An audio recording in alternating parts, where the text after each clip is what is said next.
Hello friends, welcome to my channel. स्वागत है आप सभी का मेरे चैनल में। तो कैसे हैं आप सभी? आई होप आप सभी बहुत अच्छे होंगे। तो दोस्तों, आज मैं आप सभी के लिए सीटेट पेपर 1 लेकर आई हूँ। ये पेपर 1 जनवरी 2021 का है। तो चलिए देखते हैं 1 जनवरी 2021 का सीटेट का पेपर। और ये आज मैं सीटेट का सीडीपी का क्वेश्चन कराऊंगी। सीडीपी के 30 क्वेश्चन। चलिए देखते हैं। पहला क्वेश्चन, निम्न में से कौन सा नियम ये सुझाव देता है कि शरीर के विभिन्न अंग विकास के विभिन्न चरणों में भिन्न भिन्न दरों से विकसित होते हैं? तो ऑप्शन है विकास एक आयामी होता है, ऑप्शन सेकंड है विकास एक दिशाई होता है, थर्ड ऑप्शन है विकास एक असतत प्रक्रिया है, और फोर्थ ऑप्शन है विकास की दिशा अधोगामी एवं शीर्षगामी होता है। तो इसका सही आंसर हो जाएगा ऑप्शन नंबर 4, विकास की दिशा अधोगामी और शीर्षगामी है। अगला क्वेश्चन देखते हैं। अगला क्वेश्चन है कि निम्न में से कौन सा कथन सही है? तो देखते हैं निम्न में से कौन सा कथन सही है। पहला है कि बच्चों का विकास एक सामाजिक सांस्कृतिक परिप्रेक्ष्य में होता है। सेकंड ऑप्शन है बचपन वह अवधि है जिसे 10 भिन्न अवस्थाओं में बांटा जा सकता है। थर्ड ऑप्शन है बच्चों की सोच सामाजिक अंतःक्रिया से प्रभावित नहीं होती है। बिल्कुल गलत है ये। और थर्ड ऑप्शन है बच्चों का विकास केवल आनुवांशिकता पर आधारित है। ये भी ऑप्शन गलत है। यहाँ पे केवल आनुवांशिकता दिया है, जबकि यहाँ पे आनुवांशिकता ही नहीं बल्कि वातावरण भी इसमें शामिल होता है। तो ऑप्शन नंबर 1 बिल्कुल सही है कि बच्चों का विकास एक सामाजिक सांस्कृतिक परिप्रेक्ष्य में होता है। थर्ड क्वेश्चन देखते हैं। थर्ड क्वेश्चन है आनुवांशिक विन्यास के पूर्व निर्धारित रूप से प्रकट होने की प्रक्रिया क्या कहलाती है? आनुवांशिक विन्यास से पूर्व निर्धारित रूप से प्रकट होने की प्रक्रिया क्या कहलाती है? अनुकूलन, अधिगम, सामाजिकरण, परिपक्वता। तो इसका सही आंसर हो जाएगा परिपक्वता। अगला क्वेश्चन है सामाजिकरण का प्राथमिक और सामाजिकरण का द्वितीयक कारक है। सामाजिकरण का प्रथम कारक क्या है और द्वितीयक कारक क्या है, ये आपको बताना है। तो ऑप्शन है परिवार और विद्यालय, मीडिया और परिवार, विद्यालय और मीडिया, मीडिया और पास पड़ोस। तो इसका सही आंसर हो जाएगा परिवार और विद्यालय। तो परिवार सामाजिकरण का प्राथमिक और विद्यालय सामाजिकरण का द्वितीयक कारक होता है। तो ऑप्शन नंबर 1 बिल्कुल सही है। नेक्स्ट क्वेश्चन देखते हैं। अगला प्रश्न है कि लॉरेंस कोहल वर्ग के अनुसार 7 से 8 वर्षीय बच्चों में नैतिक निर्णय लेने का आधार क्या है? नैतिक निर्णय लेने का आधार क्या होता है 7 से 8 वर्षीय बच्चों में? तो इसका सही आंसर हो जाएगा सामाजिक व्यवस्था बनाए रखना, सामाजिक अनुबंध बनाए रखना, दंड और आज्ञा पालन, या सार्वभौमिक नैतिक सिद्धांत। तो इसका सही आंसर हो जाएगा दंड और आज्ञा पालन, दंड और आज्ञा पालन। अगला प्रश्न है कि जीन पियाजे के सिद्धांत में क्रमबद्धता किस संदर्भ में प्रयोग होता है? जीन पियाजे के सिद्धांत में क्रमबद्धता किस संदर्भ में प्रयोग होता है? वस्तुओं को किसी आयाम जैसे लंबाई पर आधारित क्रम देना, दूसरों का परिप्रेक्ष्य लेने की क्षमता, चिंतन का वर्णनात्मक रूप जैसा कहानी कथन में होता है, या स्थानों जैसे अपने विद्यालय का स्थानीय मानचित्रण करने की क्षमता। तो इसका सही आंसर हो जाएगा ऑप्शन नंबर 1, वस्तुओं को किसी एक आयाम जैसे लंबाई पर आधारित क्रम देना। अगला प्रश्न है 5 वर्षीय नसीमा को यह लगता है कि चिकनी मिट्टी के गोले को यदि दबाकर एक सांप के रूप में परिवर्तित करे तो चिकनी मिट्टी बढ़ जाती है। तो जीन पियाजे के अनुसार उसकी इस सोच के पीछे कौन सा तर्क है? कौन सा तर्क है? जीववाद है, केंद्रीयता है, परिकल्पित निगमनात्मक है, या संक्रमण परिणाम निकलना। तो इसका सही आंसर हो जाएगा केंद्रीयता। केंद्रीयता इसका इसका आंसर हो जाएगा केंद्रीयता। ऑप्शन नंबर 2 बिल्कुल सही है। अगला प्रश्न देखते हैं कि लेव वाइगोत्स्की के संज्ञानात्मक विकास का सिद्धांत किस पर आधारित है? सामाजिक संरचना, व्यवहारवाद, मनोविश्लेषण, सार्वभौमिकता। तो इसका सही आंसर हो जाएगा सामाजिक संरचना।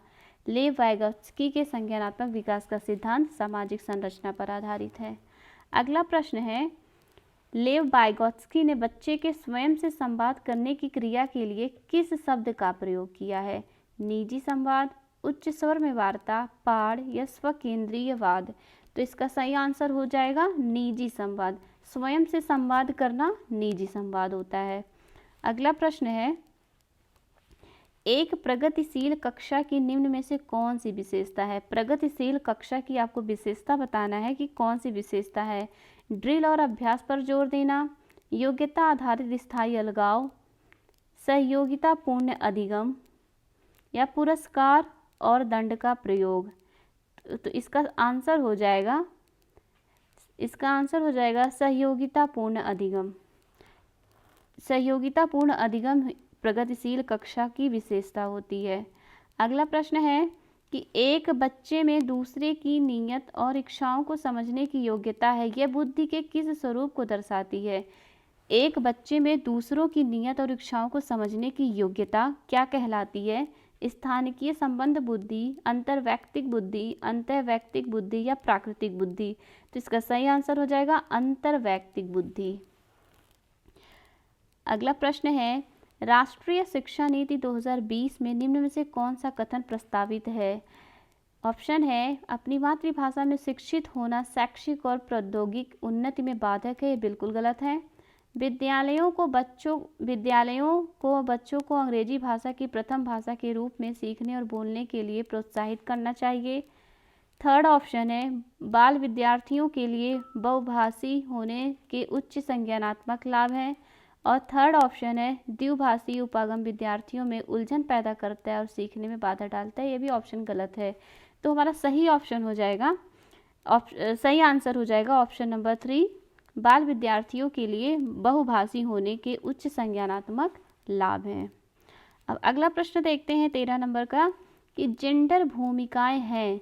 जेंडर भूमिकाएं क्या है? अधिग्रहित व्यवहार, जन्मजात व्यवहार, जैविक संरचनाएं या आनुवांशिक निर्धारित। तो इसका सही आंसर हो जाएगा ऑप्शन नंबर 1, अधिग्रहित व्यवहार। अगला प्रश्न है, सतत एवं समग्र मूल्यांकन का प्राथमिक उद्देश्य है। सतत एवं व्यापक मूल्यांकन का प्राथमिक उद्देश्य क्या है? छात्रों के प्रदर्शन की एक दूसरे से तुलना करना, छात्रों की समझ को आंकना और पाठ्यक्रम तथा शिक्षा शास्त्र को इसके अनुसार रूपांतरित करना। थर्ड ऑप्शन है, छात्रों का उनके प्रदर्शन के अनुसार वर्गीकरण करना, छात्रों को किसी विषय में सफल और विफल घोषित करना। तो इसका सही आंसर हो जाएगा option number B, option number 2, छात्रों की समझ को आंकना और पाठ्यक्रम तथा शिक्षा शास्त्र को इसके अनुसार रूपांतरित करना। अगला प्रश्न है कि अपनी कक्षा के लिए मूल्यांकन पद्धति तय करने से पहले एक शिक्षक को किन बातों पर विचार करना चाहिए? तो इसका ऑप्शन है, मेरे अलावा इन परिणामों का उपयोग कौन करेगा। सेकंड ऑप्शन है, विशिष्ट छात्रों के अधिगम वक्र का पता लगाने का सर्वोत्तम तरीका क्या है। थर्ड ऑप्शन है, कौन सा तरीका अध्यापिका को स्वयं के शिक्षा शास्त्र चिंतन में मदद करेगा। फोर्थ ऑप्शन है, कौन सी विधि छात्रों को उच्चतम अंक पाने में मदद करेगी। तो इसका सही आंसर हो जाएगा ऑप्शन नंबर 1, 2 एंड 3। ये तीनों सही है, फोर्थ गलत है। तो यहाँ पे 2 ऑप्शन बिल्कुल सेम है, तो पहला ऑप्शन ही सही होगा, फर्स्ट, सेकंड एंड थर्ड। अगला प्रश्न देखते हैं, समावेशी शिक्षा से अभिप्राय है। समावेशी शिक्षा से क्या अभिप्राय, इसका तात्पर्य क्या है? इसका आर्थिक रूप से कमजोर वर्ग EWS का आरक्षण केवल सरकारी विद्यालयों में उपलब्ध कराया जाए। सेकंड ऑप्शन है, दिव्यांग छात्रों को सिर्फ विशेष विद्यालयों में शिक्षा दी जाए, बिल्कुल गलत। सरकारी विद्यालयों में केवल अंग्रेजी भाषा पढ़ाई जाए, ये भी गलत है। योग्यताओं से परे सभी बच्चों को गुणवत्तीय शिक्षा उपलब्ध कराई जाए। तो ऑप्शन नंबर 4 बिल्कुल सही आंसर है। नेक्स्ट क्वेश्चन है, पढ़ाते समय एक शिक्षक को, ये कथन है और एक कारण है, तो इस कथन को पढ़िए और कारण बताइए ये इससे संबंधित है या नहीं। तो पढ़ाते समय एक शिक्षक को पाठ्य सामग्री को दर्शाने के विभिन्न तरीके अपनाने चाहिए। दूसरा है, शिक्षक को अधिगमकर्ताओं की विविध आवश्यकताओं हेतु अपने शिक्षा शास्त्र को उनके अनुकूल बनाना चाहिए। तो इसका सही आंसर हो जाएगा, ए और आर दोनों सही है और आर सही व्याख्या करता है ए की। तो ये ऑप्शन बिल्कुल सही है, ए आर दोनों सही है और आर सही व्याख्या करता है ए की। अगला प्रश्न है, एक बच्ची लिखाई में निरंतर कठिनाई का सामना करती है। उसे अक्षर बनाने और शब्दों के बीच अंतराल करने में चुनौती महसूस होती है। तो ये लक्षण किस अधिगम विकार की ओर इशारा करता है? तो इसका ये किस ओर इशारा करता है? पठन वैकल्य, आलेख वैकल्य, गणन वैकल्य, ध्यान एवं अतिसक्रियता विकार। तो इसका सही आंसर हो जाएगा आलेख वैकल्य, जिसको कहते हैं डिस्ग्राफिया। तो जो बच्चा जिस बच्चे को लिखाई में कठिनाई महसूस होती है तो वह डिस्ग्राफिया से पीड़ित होता है, और जिस बच्चे को पढ़ाई में डिफ़िकल्टी होती है, कठिनाई होती है, तो वह डिसलेक्सिया से पीड़ित होता है। तो उसे पठन वैकल्य कहते हैं और डिसलेक्सिया कहते हैं। तो इसका सही आंसर हो जाएगा डिस्ग्राफिया, ऑप्शन नंबर 2 बिल्कुल सही है। अगला प्रश्न देखते हैं। विद्यार्थियों में व्यक्तिगत विभिन्नताओं को पूरा करने के लिए एक शिक्षक को क्या करना चाहिए? तो एक शिक्षक को मानकीकृत पद्धतियों और आकलन के तरीकों का उपयोग करना चाहिए। शिक्षा शास्त्रीय उपागमों और मूल्यांकन के विविध साधनों का उपयोग करना चाहिए। रटन आधारित अधिगम को निर्धारित करने के लिए एकरूप शिक्षा शास्त्र का इस्तेमाल करना और योगात्मक आकलन पर बल देना। अब पेपर पेंसिल आधारित परीक्षण की संख्या में वृद्धि करना और पुनर्स्मरण पर बल दिया जाना चाहिए। तो इसका सही आंसर हो जाएगा ऑप्शन नंबर 2, शिक्षा शास्त्रीय उपागमों और मूल्यांकन के विविध साधनों का उपयोग करना चाहिए। अगला प्रश्न है, निम्न में से कौन सा सृजनात्मकता का अनिवार्य लक्षण है? सृजनात्मकता मतलब रचनात्मकता का अनिवार्य लक्षण है। अपसारी चिंतन, आवेगशीलता, सोच में केंद्रीकरण, अभिसारी चिंतन। तो इसका सही आंसर हो जाएगा अपसारी चिंतन, option number 1 is the correct answer. Next question देखते हैं। अगला क्वेश्चन है हमारा, छोटे बच्चे ज्ञान की संरचना और अर्थ किस प्रकार निकालते हैं? सक्रिय अन्वेषण द्वारा, खेल द्वारा, पदार्थों पर क्रिया और प्रयोग द्वारा, सहपाठियों और वयस्कों संग सहभागिता द्वारा। तो ये सारे ऑप्शन सही हैं। तो ऑप्शन नंबर 4 1, 2, 3 एंड 4 सब चारों सही हैं इसका। तो ऑप्शन नंबर 4 बिल्कुल सही है। अगला प्रश्न देखते हैं। एक अध्यापिका बच्चों को फ़ोन नंबर रटने के लिए फ़ोन नंबर के 10 अंकों को 3 से 4 अंकों के समूह में बांटकर याद करना सुझाती है। तो अध्यापिका द्वारा सुझाई यह रणनीति कहलाती है, क्या कहलाती है? तो यह रणनीति कहलाती है खंडीकरण, कूटलेखन, स्वागीकरण, अनुकूलन। तो इसका सही आंसर हो जाएगा खंडीकरण। खंडीकरण का अर्थ है कि कठिन पाठ या संख्याओं को अधिक प्रबंधीय टुकड़ों में तोड़ना, जैसे यहाँ से 3 से 4 टुकड़ों में तोड़ा गया है, और बच्चों को फ़ोन नंबर याद कराना। यहाँ 10 अंक के मोबाइल नंबर को 3 से 4 टुकड़ों में बांटा गया है, जिससे छात्रों को संख्या को अधिक प्रभावी तरीके से याद कराने में मदद मिलेगी। तो ऑप्शन नंबर 1 बिल्कुल सही है, खंडीकरण। इसका आंसर हो जाएगा खंडीकरण। अगला क्वेश्चन है, निम्न में से अधिगम की कौन सी दशा पर विद्यालयों में सबसे अधिक बल देना चाहिए? परिवेश से सहभागिता द्वारा कौशलों और ज्ञान का अर्जन, विषय वस्तु को रटना, दूसरों का निष्क्रिय अनुकरण, उद्दीपन अनुक्रिया संबंधों द्वारा व्यवहार का अनुबंधन। तो ऑप्शन नंबर 1 सही है, परिवेश से सहभागिता द्वारा कौशलों और ज्ञान का अर्जन। ऑप्शन नंबर 1 बिल्कुल सही है। विषय वस्तु को रटना ये बिल्कुल गलत है, और दूसरों का निष्क्रिय अनुसरण करना ये भी गलत है। उद्दीपन अनुक्रिया संबंधों द्वारा व्यवहार का अनुबंधन ये भी ऑप्शन बिल्कुल गलत है। तो ऑप्शन नंबर 1 बिल्कुल सही है। इस क्वेश्चन का आंसर हो जाएगा ऑप्शन नंबर 1। नेक्स्ट क्वेश्चन देखते हैं कि निम्न में से कौन सा युग्म सामाजिक संरचनात्मक उपागम के अनुसार छात्रों के पढ़ने को सुसाध्य करता है? तो ऑप्शन है, सलमा विद्यार्थियों को नए शब्द सिखाने के लिए फ्लैश कार्ड का उपयोग करती है और उनके सही उत्तरों के लिए उन्हें टॉफ़ी देकर पुरस्कृत करती है। ऑप्शन नंबर 2 है, परामर्श विविध प्रकार की पुस्तकें अपने विद्यार्थियों को पढ़ने के लिए देती है। जो विद्यार्थी एक विशिष्ट पुस्तक पढ़ते हैं उन्हें नियमित रूप से पुस्तक पर परिचर्चा करने के लिए कहती है। थर्ड ऑप्शन है, अरुंधति नए शब्दों का अर्थ समझने के लिए संदर्भ संबंधी संकेतों के इस्तेमाल पर बल देती है। थर्ड ऑप्शन है रेखा अपने विद्यार्थियों को उन शब्दों को 5 बार लिखने के लिए देती है जो वह वर्तनी परीक्षा में गलत करते हैं। तो इसका सही आंसर हो जाएगा ऑप्शन नंबर 2 और 3। परामिति विदित प्रकार की पुस्तकें अपने विद्यार्थियों को पढ़ने के लिए देती है। जो विद्यार्थी एक विशिष्ट पुस्तक पढ़ते हैं उन्हें नियमित रूप से पुस्तक पर परिचर्चा करने के लिए कहती है। तो ये ऑप्शन बिल्कुल सही हो गया। और थर्ड ऑप्शन भी सही है, अरुंधति नए शब्दों का अर्थ समझने के लिए संदर्भ संबंधी संकेतों के इस्तेमाल पर बल देती है। तो ऑप्शन नंबर थर्ड बिल्कुल सही है। अगला प्रश्न है, एक शिक्षक होने के नाते आप अपने छात्रों में समस्या समाधान क्षमताओं को किस प्रकार सुसाध्य कर सकते हैं। तो इसका सही आंसर हो जाएगा समरूपों के इस्तेमाल को बढ़ावा देकर। ऑप्शन नंबर थर्ड बिल्कुल सही आंसर है।